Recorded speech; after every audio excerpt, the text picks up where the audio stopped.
Friends, स्वागत है आपके K2Z में। और ये काफ़ी इंपॉर्टेंट वीडियो खास करके साइंस का। मेरे पास टाइम कल नहीं मिल पाया था और कुछ काम आ गया था, लेकिन ये निश्चित रूप से कि एक क्वेश्चन को आप तुरंत करके जाइए और एग्जाम में आपको देखने के लिए मिलेगा।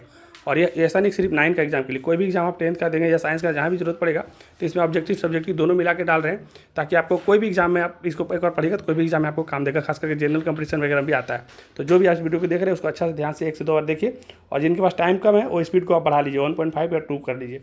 तो ठीक है, शुरू करते हैं। ऐसा क्वेश्चन बनेगा कि एक समान त्वरण क्या है, तो आप लिखिएगा कि जब किसी वस्तु के चाल में प्रति सेकंड समान परिवर्तन होता है तो उस एक समान त्वरण कहते हैं। जैसे कहने वाले एक समान त्वरण का मतलब क्या होता है, प्रति सेकंड चाल में परिवर्तन हो जाता है। जब प्रति सेकंड चाल में परिवर्तन होगा तो उसको हम लोग एक समान त्वरण कहते हैं। आगे है आवर्ती गति क्या है, तो लिखेंगे कि जब कोई वस्तु एक निश्चित समय अंतराल के बाद, मतलब आवर्ती गति क्या है, तो जब कोई भी वस्तु एक निश्चित समय अंतराल के बाद उसी स्थिति में लौटता है, जिस स्थिति में था पहले उसी स्थिति में लौट जाता है एक समय के बाद, तो उसकी गति को आवर्ती गति कहते हैं। नेक्स्ट है पदार्थ क्या है, तो आप लिखिएगा वह सब कुछ जिसे हम देख सकते हैं, महसूस कर सकते हैं, जिसका हम द्रव्यमान और आयतन होता है, मतलब जिसका द्रव्यमान और आयतन होता है, मतलब जो भी चीज़ आपको देख रहे हैं, महसूस हो रहा है, फील हो रहा है, जो भी चीज़ है वो दुनिया में या जो भी धरती पे है, ये सब का सब कुछ ना कुछ पदार्थ है। ठीक है, आगे बढ़ते हैं। विसरण क्या है, तो लिखेंगे एक द्रव के कणों का अधिक सांद्रता से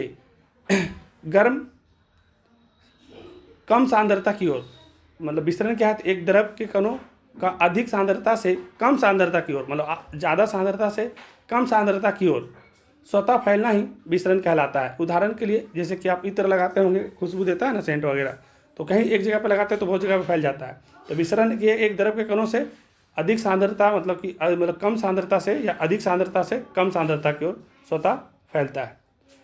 ठीक है, आगे बढ़ते हैं। गलनांक को परिभाषित करिए। आप लोग को पता होगा कि गलनांक वह तापमान है जिस पर कोई भी ठोस पदार्थ द्रव में बदल जाता है। जैसे कहने वाले लोहा भी देखिएगा ना, तो धीरे धीरे उसको बहुत ज़्यादा मेल्टिंग पॉइंट दिए तो गर्म हो जाएगा। खास करके बर्फ़ का अगर देखिएगा तो 0 डिग्री से वो पिघलना शुरू हो जाता है, या फिर केल्विन में अगर देखिएगा तो 273 केल्विन। तो बर्फ़ का गलनांक है 0 डिग्री या केल्विन में 273 केल्विन। फिर है वाष्पांक को परिभाषित कीजिए। लिखेंगे कि वाष्पांक वह तापमान है जिस पर कोई द्रव पदार्थ गैस में बदल जाता है। मतलब कोई भी जो द्रव, मतलब कि कोई भी पदार्थ है ना, जहाँ से वो द्रव से वो गैस में बदल जाता है। गैस मतलब आप समझते हैं जो एरोसोल होता है, जैसे सिगरेट जो पीते हैं तो धुआं निकलता है ना, एक तरह से गैस है। तो वाष्पांक वह पदार्थ है जिस तापमान पर द्रव पदार्थ गैस में बदल जाता है। पानी को आप लिए और गर्म करने लगे, और गर्म करते करते धीरे धीरे वाष्प बनेगा, फिर वो डबकने लगता है। तो जल का जो वाष्पांक होता है वो 100 डिग्री होता है। अगर केल्विन में निकालेंगे तो 373 केल्विन होगा। पदार्थ की प्लाज्मा अवस्था पर एक टिप्पणी लिखिए। तो पदार्थ की प्लाज्मा एक विशेष अवस्था है जिसमें गैस आयनित हो जाता है। गैस के इलेक्ट्रॉन अलग हो जाता है, मतलब गैस से जो इलेक्ट्रॉन है वो अलग हो जाता है। यह अवस्था बिजली के बल्ब, सूर्य और तारों में पाई जाती है। प्लाज्मा से इलेक्ट्रॉन और आयन स्वतंत्र रूप से गतिशील रहते हैं। मतलब प्लाज्मा से जो होता है इलेक्ट्रॉन और आयन स्वतंत्र रूप से गतिशील रहते हैं। और पदार्थ की प्लाज्मा अवस्था पर एक टिप्पणी लिखने के लिए आएगा, तो इसको आप देख के एक बार नोट कर लीजिए। नेक्स्ट है कि वाष्पन को परिभाषित करने वाले कारकों का उल्लेख करिए। तो देखिए वाष्पन को कौन कौन प्रभावित करेगा, तो वाष्पन को प्रभावित करेगा तापमान। अगर तापमान कम होगा तो वाष्प बनना बंद हो जाएगा। तापमान बढ़ेगा तो वाष्प तेजी से बनने लगेगा, तो उसका अधिक तापमान वाष्प को बढ़ाता है।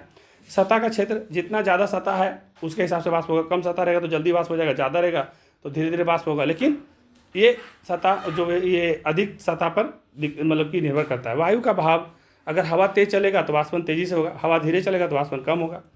आसपास की आर्द्रता, अगर जलवायु कैसा है देखिए, गर्म है कि ठंडा है उस पर भी डिपेंड करता है। गर्मी ज़्यादा होगा तो वाष्प ज़्यादा होगा। जीन को आनुवांशिक इकाई क्यों कहते हैं। अब नेक्स्ट क्वेश्चन है कि जीन को आनुवांशिक इकाई क्यों कहते हैं। तो जीन डीएनए का एक खंड होता है। जीन जो है क्या, डीएनए का एक खंड होता है जो किसी विशेष गुण को नियंत्रित करता है। जीन जो है क्या है, तो डीएनए का एक खंड होता है जो एक विशेष गुण को नियंत्रित करता है।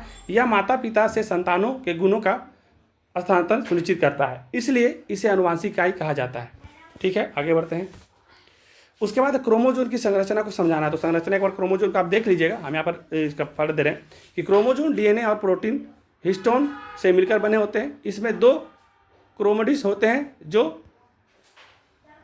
सेंट्रोमियर द्वारा जुड़ा होता है। तो इसको क्रोमोजोम का एक संरचना एक बार आप अपने से देख लीजिएगा, जाकर के कहीं भी यूट्यूब वगैरह में कहीं भी आपको जहाँ पे लगेगा देख लीजिएगा। अब थोड़ा सा हम ऑब्जेक्टिव की तरफ चलते हैं।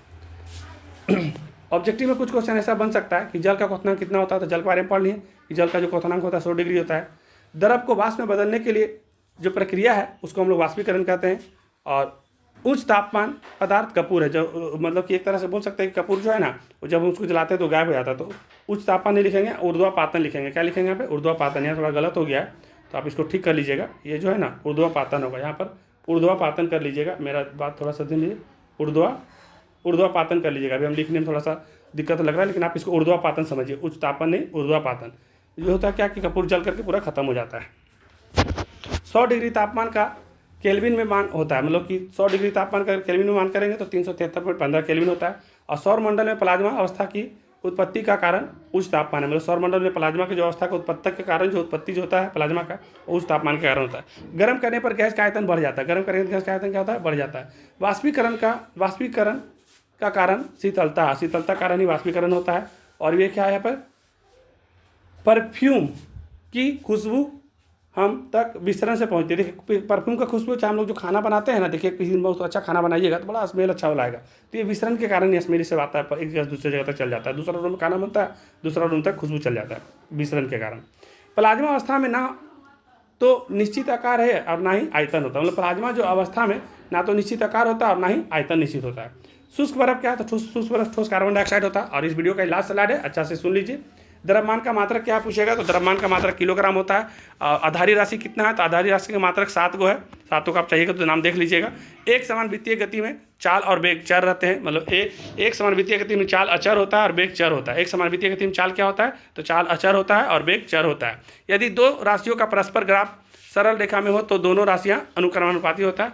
और त्वरण का ऐसा ही मात्रक मीटर प्रति सेकंड स्क्वायर होता है। ध्यान रखिएगा, त्वरण का ऐसा ही मात्रक मीटर प्रति सेकंड स्क्वायर या वर्ग लिख दीजिएगा, मीटर प्रति सेकंड वर्ग होता है, तो देख लीजिएगा। समय के साथ वेग परिवर्तन दर को त्वरण कहते हैं। और चाल का ऐसा ही मात्रक मीटर पर सेकंड होता है। चाल का मीटर पर सेकंड होता है, त्वरण का मीटर पर सेकंड में स्क्वायर होता है। त्वरण में स्क्वायर लगेगा और चाल में स्क्वायर नहीं लगता है, ठीक है। चाल निर्भर करता है दूरी पर और समय पर, कितना दूरी चले, कितना समय में चले। चाल में दिशा की आवश्यकता नहीं होता है, चाल में कोई दिशा की आवश्यकता नहीं होता है। पदार्थ परमाणु से बना होता है और कौन से पदार्थ की आवश्यकता नहीं है? तो देखिए पदार्थ अवस्था में बहुत सारा चीज़, ऊर्जा जो है पदार्थ का अवस्था नहीं होता है। और ठोस में सबसे अधिक आकर्षण बल होता है। आकर्षण बल गैस में कम होता है, लिक्विड में कम होता है, लेकिन ठोस में सबसे ज़्यादा होता है। तो मेरे पास टाइम कम है, आप लोगों के पास टाइम कम है। इस वीडियो को स्पीड बढ़ा के देखिए और अच्छा लगे तो लाइक करिए, जो सब्सक्राइब नहीं सब्सक्राइब करिए, क्योंकि आगे का भी पढ़ाई आपको इसी चैनल पर होगा। तो ठीक है, इस वीडियो को समाप्त कर रहे हैं, धन्यवाद। एक चीज़ बोलना ये भूल गए थे कि इसके बाद आपका शायद मैथ का होगा कि किसका होगा, एक बार कमेंट बॉक्स में आप जाकर लिख दीजिएगा कि इसके बाद कौन सा सब्जेक्ट है। और जिनका भी वीडियो लाना होगा एक बार कमेंट करेंगे तो उसका तुरंत वीडियो ला देंगे। थोड़ा टाइम कम है, लेकिन उसको आप ध्यान में रखिएगा। और ठीक है, इस वीडियो को समाप्त कर रहे हैं क्योंकि टाइम बहुत ज़्यादा हो गया, हमको स्कूल भी निकलना है। और आप लोग भी तैयार होकर के आइएगा और अच्छा से एग्जाम दीजिए, कोई तरह का दिक्कत होगा नहीं, सभी आसानी क्वेश्चन बन रहा है। तो ठीक है, इस वीडियो को समाप्त कर रहे हैं, धन्यवाद।